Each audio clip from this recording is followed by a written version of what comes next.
So guys, welcome back to Economic Vision, the only economics class for you. तो guys, अब तक हमने 2 chapter complete किए किसके 12th क्लास के सिलेबस के। जो पहला था introduction to economics and second one was the consumer equilibrium. तो हमने ये तो पढ़े। अब आता है हमारा तीसरा चैप्टर जो कि सबसे इजी है इकोनॉमिक्स का, डिमांड। एंड ये जो चैप्टर है ये जेकेएसबी के रिलेटेड है। जेकेएसबी जो पोस्ट निकले हैं उसमें इसका सिलेबस भी है।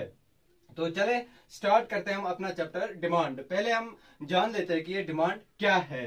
तो सबसे पहले हम इसकी डिफिनेशन पढ़ लेते हैं डिमांड की। डिमांड की डिफिनेशन क्या है? Willingness to buy. For example, अगर मैं पहले आपको समझाता हूं, अगर हम किसी एक कॉमन शख्स को पूछेंगे कि what is economics, sorry what is demand तो एंड डिजायर, तो वो दोनों का एक ही आंसर देगा। क्या देगा? दोनों का एक ही आंसर देगा। लेकिन इकोनॉमिक्स में demand and desire both are different. Demand अलग है, डिजायर अलग है। तो डिमांड क्या है? Willingness to buy, ability to पे।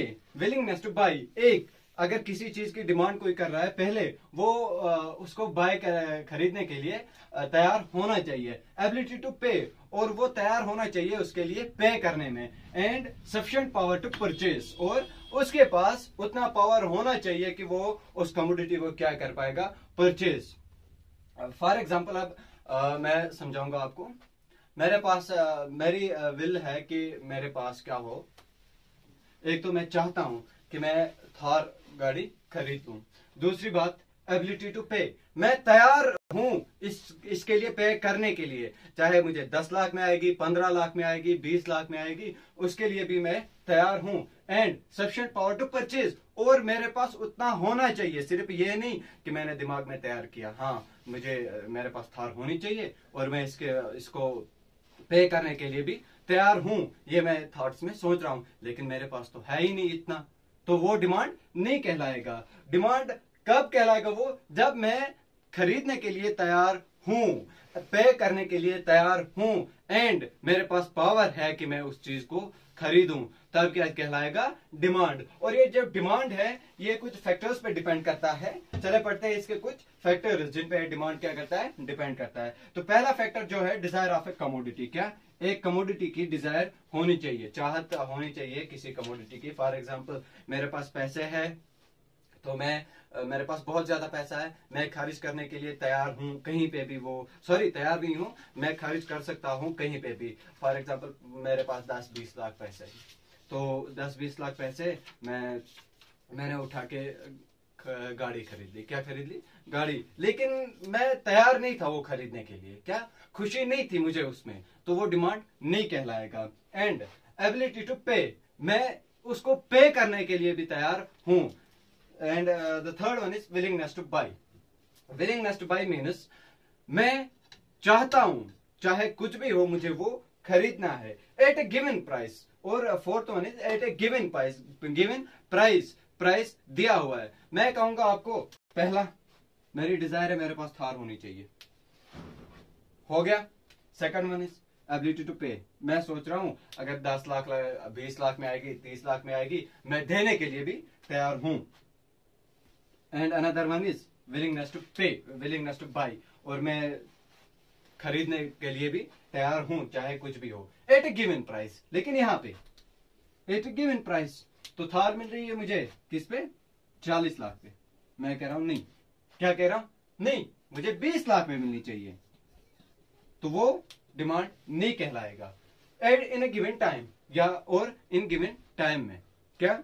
दिए गए हुए टाइम में, दिए गए हुए रेट पे अगर मैं कोई चीज की ख्वाहिश नहीं रखता हूं, सॉरी कोई चीज की हाँ ख्वाहिश नहीं रखता हूं, एबिलिटी नहीं है, विलिंगनेस नहीं है, तो मुझे वो डिमांड नहीं कहलाएगा। डिमांड कब कहलाएगा?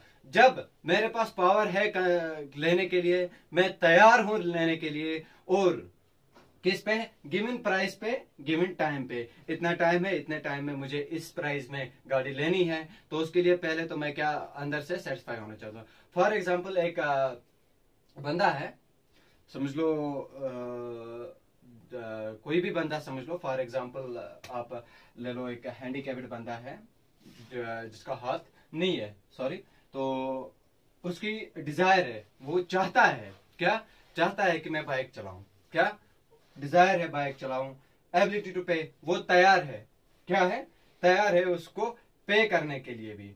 Willingness two by, willingness two by मतलब उसकी खुशी उसमें है या नहीं है, लेकिन नहीं है क्यों, क्योंकि वो क्यों खरीदेगा जबकि उसको वो खरीदने में कोई फायदा नहीं मिल रहा है, वो उसका विल नहीं चाह रहा है कि वो बाइक खरीदे फिर उसको चलाए, क्योंकि वो चला नहीं सकता। एट ए गिवन प्राइस पे भी तैयार है, एट ए गिवन टाइम पे भी, लेकिन एक फैक्टर है जो उसे रोक रहा है, वो क्या है, willingness to pay, willingness two by, उसकी खरीदने की चाहत। एंड फॉर एग्जाम्पल दूसरा चीज है एबिलिटी टू पे अब बात करते हैं। एबिलिटी टू पे क्या आता है, मैं कोई चीज खरीदना चाहूं, तैयार हूं, लेकिन मैं कह रहा हूं नहीं यार मुझे बाइक खरीदनी है, मुझे ये इस रेट में नहीं इस रेट में मिलनी चाहिए, क्या कह रहा हूं, इस रेट में नहीं इस रेट में मिलनी चाहिए, तब वो डिमांड नहीं कहलाएगा। तो ये कुछ फैक्टर्स है जिसपे डिमांड डिपेंड करता है।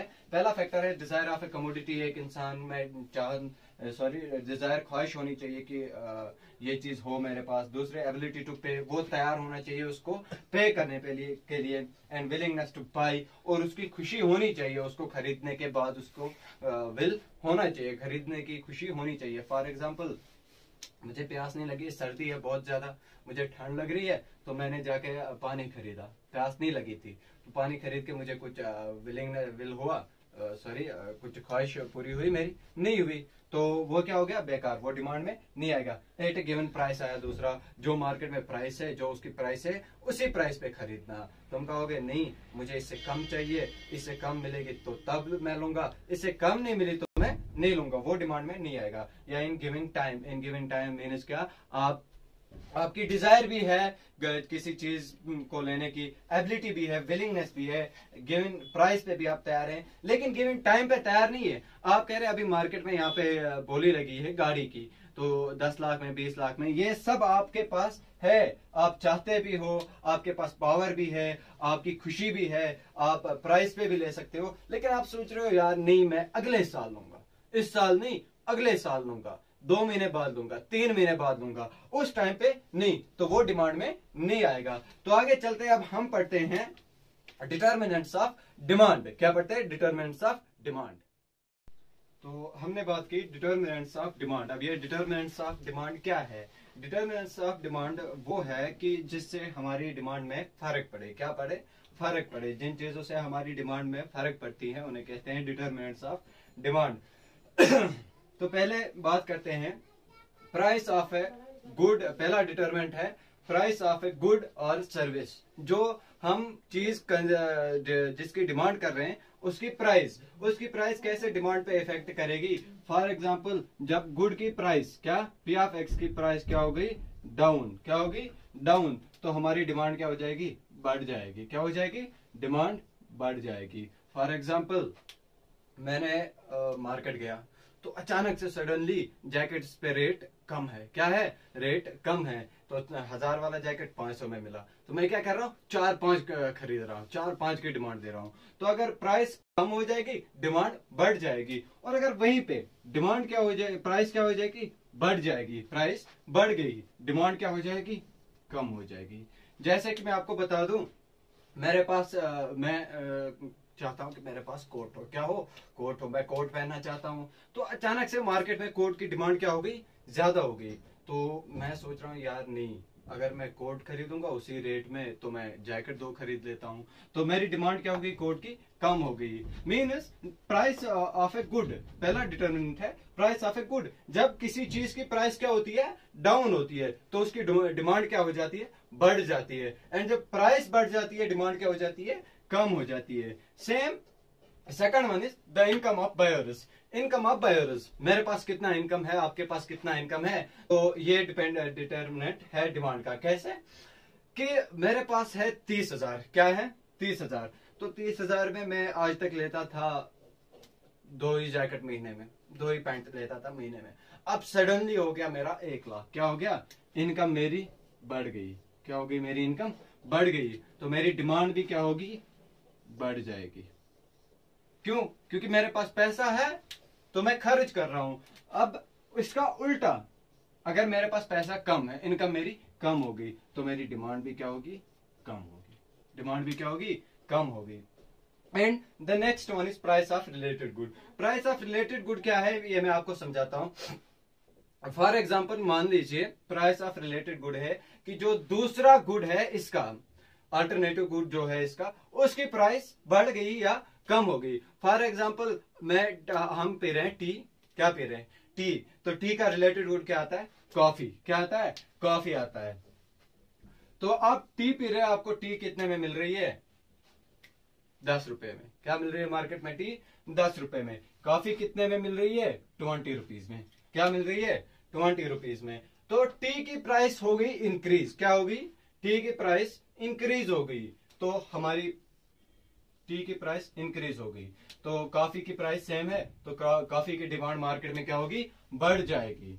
मीन्स जब प्राइस ऑफ रिलेटेड गुड की रिलेटेड गुड की प्राइस क्या हो जाएगी? अप हो जाएगी। तो हमारे दूसरे चीज की डिमांड क्या हो जाएगी? वो भी बढ़ जाएगी। सेम अगर प्राइस उसका कम हो गया तो उसकी डिमांड भी क्या होगी?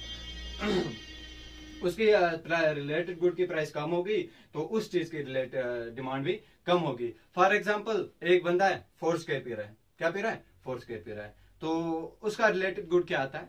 क्या आएगा? सही, क्लासिकल मेंथॉल।